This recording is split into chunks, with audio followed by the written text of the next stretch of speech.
How's it going, my super friends? I am Memo Acebo. Thanks for watching the vid. Back at it again with another review. This time is Hal Jordan and the Green Lantern Corps, Zod's Will, the finale. And man, if you've seen my previous videos, if you've seen my Green Lantern reviews and my video on why Hal Jordan and the Green Lantern Corps is badass, then you know I'm a big fan. Oh, this is like a threat. I feel this is like a threat every time I read it. Ugh. Nah, just kidding. I'm pretty excited about Bendis. But yeah, man, the Green Lantern is really cool. One of my favorite characters in all comics. And fantastic visuals always, fantastic storytelling, great character in Hal Jordan. But dude, the writer, Robert Venditti, how do you pronounce his last name? Venditti? I don't know. It's weird. He loses the story for me again in a huge fight. Because this issue is basically just a huge fight. Before he undoes, or before the undoing of all the character work of previous issues, it destroys any of the good work this story has done overall, in my opinion. Maybe you guys liked it or don't think is that bad, but I just didn't like this issue. This issue begins with an epic fight that I do agree with between Hal and Zod. The art team, dude, look at this. The art team of Brandon Peters and Mori, they're skillful, dude. They're skillful. They craft Green Lantern battles amazingly. It has the green energy flowing everywhere, you know, as Hal and Zod go at each other with their unique abilities, like the laser, the beam, the heat vision, and the Green Lantern stuff. Hal, he molds the constructs into a variety of airplanes to throw at Zod, like this one. This one was really cool, this fight. And which fits perfectly with his character, right? I mean, Zod responds with a lot of strength and the crackling red of the heat vision. Just visually, the epic encounter is just amazing to behold. It was amazing. Look at this. Here he is. This battle between Hal and Zod make up the majority of the issue. And it was a great fight. For years, Green Lantern fans have wanted to see a great fight between a member of the Corps and a Kryptonian, and this proves to have been worth the wait. Venditti and Peterson created an exciting conclusion in that neither man pulls any punches. They're going at it. And sure, Hal uses a lot of character-derived constructs, so it's almost always the same thing with him. But given the opponent, I don't think there's really any room for criticism and imagination and getting creative, right? Hal needs to play this fight by instinct, and he's naturally going to go to the well he's most familiar with, which is Air Force stuff. It's an exciting battle. It has an explosive conclusion with that big-ass hit he gave Zod.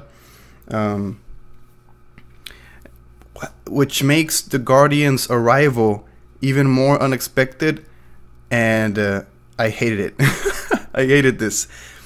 Even though the battle between Hal and Zod was really short, it was refreshing to see Hal knock Zod down. I love that Venditti also brings up the military aspects. I didn't go over that. The military aspects, I don't know if it's in this one. Easily burned. Yes, I love you, Army guys. Every fight is forward. Air Force 360. I love that. After all their military backgrounds would ultimately define a huge chunk of who they are.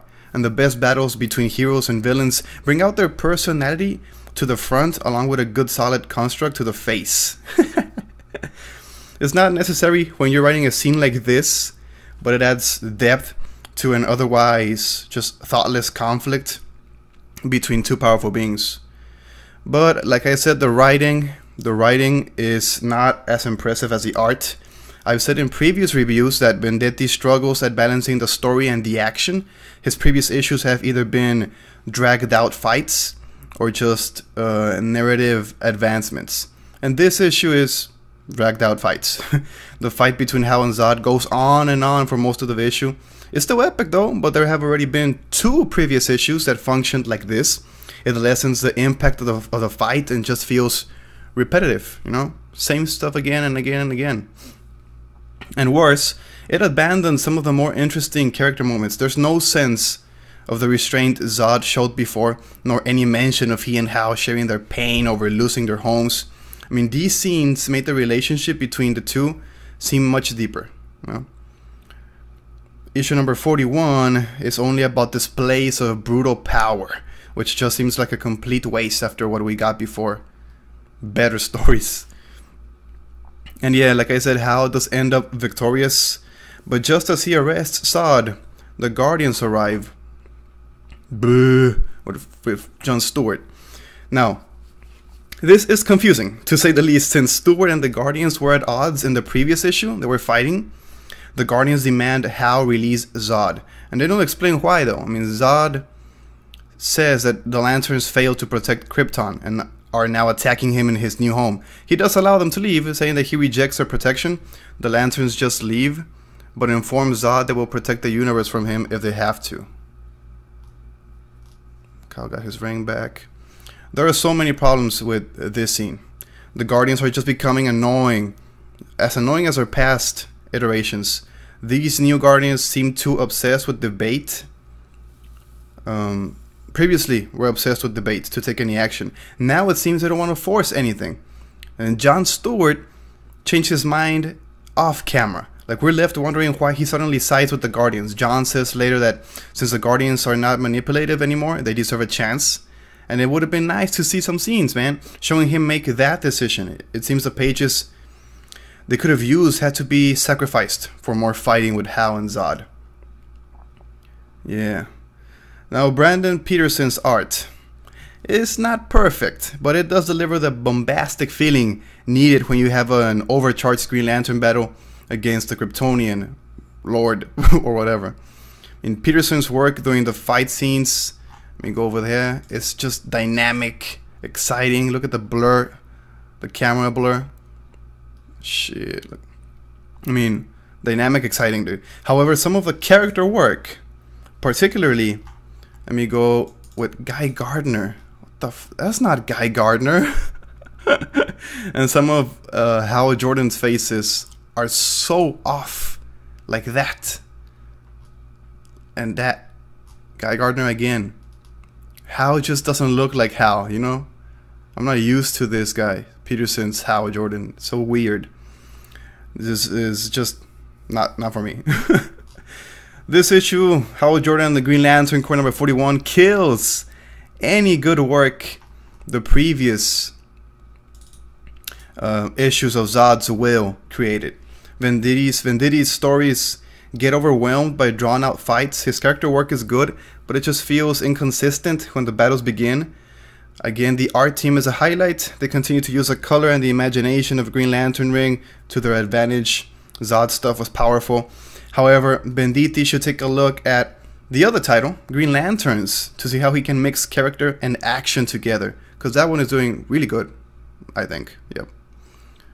That's pretty much it, right? I need to cover this. It's war. Dark Stars is next. The army created by the controllers is going to be really cool. I hope Hal doesn't go and kill people, because he said like he wanted to take care of threats permanently. Oh man, that's crazy. That's war, like Jon Stewart said. Hope he doesn't go that route again, because he has shown in the past that he could kill. Like, he's not that troubled by killing, so hope not. My friends, tell me in the comments down below your review of the issue. Did you like it or did you not? I am Memo Acebo. If you enjoyed, please click the like button. Check out other comic book reviews up in the channel. I also been wondering if you guys would like me to do some live streams. Are you into the live streams? Chatting with me during the comic review, or just Q&As, ask me anything or shit like that? I don't know. Tell me in the comments if you're down with that. If you do want to see a live stream, tell me like what hours or what day would you like it. Cool? Nice. Subscribe so you don't miss any of the videos. Click on the bell icon because YouTube sucks. Check out my social media, my Twitter, my Instagram. Go ask me some stuff over there. Talk to me about the live if you want to. Request videos, you can do that. And of course, my friends, I'll see you in the next one.